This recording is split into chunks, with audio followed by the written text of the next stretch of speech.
Hey everybody. Well, I think it finally happened. I think it finally ran out of things to say. Some of y'all are cheering right about now. But I know that because you guys have been sharing the page and sharing the videos and things like that, we've got a lot of new followers to Hamish and Kylo's page and the group over the past couple of months. And a lot of those people may not know anything about Hamish and Kylo or Highlands at all. So I thought what I'd do is I'd go ahead and start at the beginning.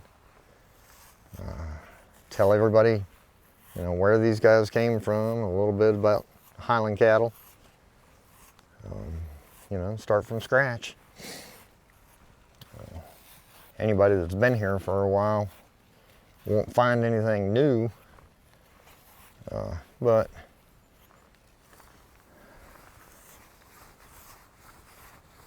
who knows? Maybe it'll be a refresher course.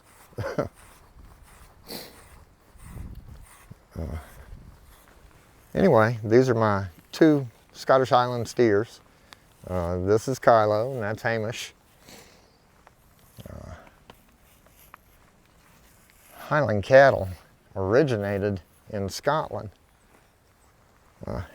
And, back in the day, 700 years ago, there were actually two distinct types of Highlands. You had the mainland Highlands, which were bigger animals, a little bit shorter hair. They came in red, yellow, silver, dun, brindle, black. And then you had the Kylo of the Western Isles. Now the Kylo were smaller Highlands because they didn't get as much nutrients on the islands, on the outlying islands. They had a little bit longer coat to them, and they were predominantly black in color. You didn't get a whole lot of variation in the color with the Kylo. But now, the two distinct types of Highland cows have pretty much, been bred together for so long that, we have just the one Highland cow that everybody recognizes today. Well, most people anyway. Some people. The word Kylo is basically Scott Gaelic for cow. The name comes from the old crofters making the cattle swim across the Kyles, which is a channel of water. But they'd make the Kylos swim the Kyles to get from one pasture to another, or, to get them from one of the islands to the mainland so they could drive them to market. Kylo here is about the average size of a traditional Highland. 700 years ago, they were probably 700-800 pounds. They were smaller animals. So Kylo here is about average. Hamish on the other hand, Hamish is a big boy. By Highland standards, he's a big one. He's probably about 2,000 pounds, maybe a little more, maybe a little less.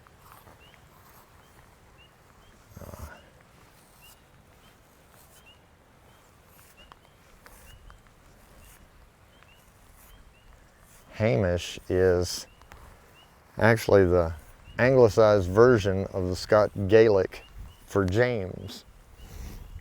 I always said when I got a Highland, I wanted him to have a traditional Scottish name.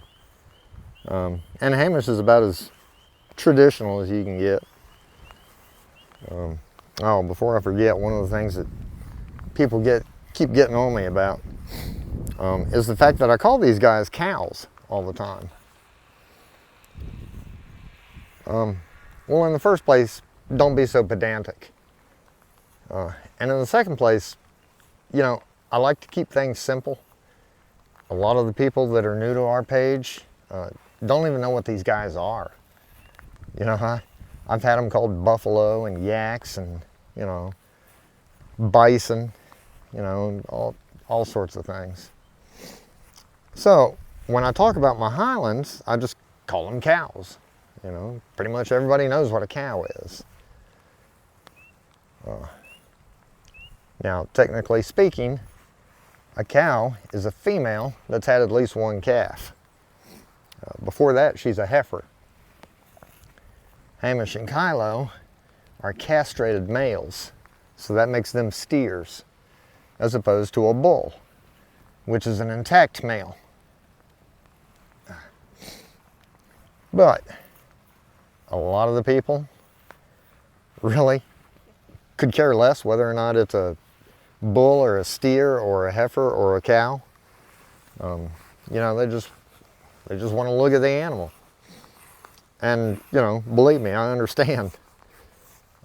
And most of the time it's not going to matter. You know, nobody's going to care if that particular animal is a heifer or a steer or a cow or whatever. So, again, you know, I just call them cows because it keeps it simple.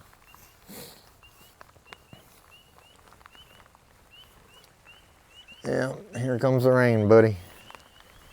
Highland cattle are one of the most docile breeds of cow there are. There are a lot of reasons for that. Part of it is because their social structure within a fold. Highland cattle don't come in herds. They are the only cattle that have their own name for a group. You find Highland cattle in a fold, which was also the name of a stone structure that the crofters would sometimes keep the cattle in during bad storms. A lot of times the crofters would actually bring them inside the homes. The Highlands would help keep the house warm at night. You know, you get a 1,000-pound animal in there putting off heat. You know, it's going to help.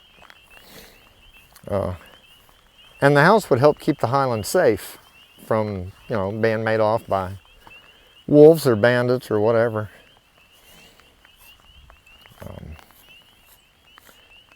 Now, one of the biggest questions is, are all Highlands this docile? And the easy answer is no, they're not. Socialization of an animal has a lot to do with that animal's attitude. You know, the sheer amount of time that I spend with these guys goes a long way towards their attitude towards other people. You know, these guys are used to strangers coming out here with me and loving on them and brushing them, so, you know, they don't really think a whole lot about it when I've got somebody down here with me.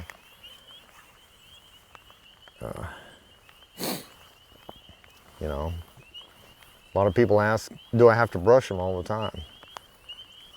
No, I don't actually. I don't have to brush them at all. I do it because I enjoy it. I like spending time with them. They like being brushed, you know, it feels good to them. They enjoy it. So, it's an easy way to bond with them. You know, I told somebody once it's one of the few things that you can do to a Highland, to have him look at you when you're coming across the field at him and have him think, oh boy, here he comes, you know, and be happy about it.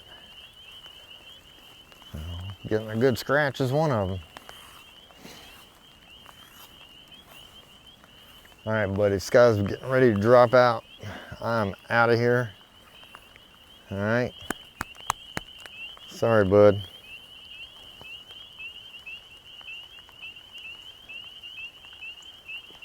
Hey, hey, hey. No, don't be getting all pushy now.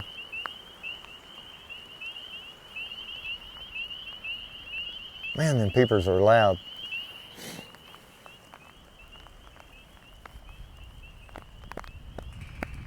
All right, buddy. I gotta go on back up the house. I'm gonna get soaked here. No, I'll do you later.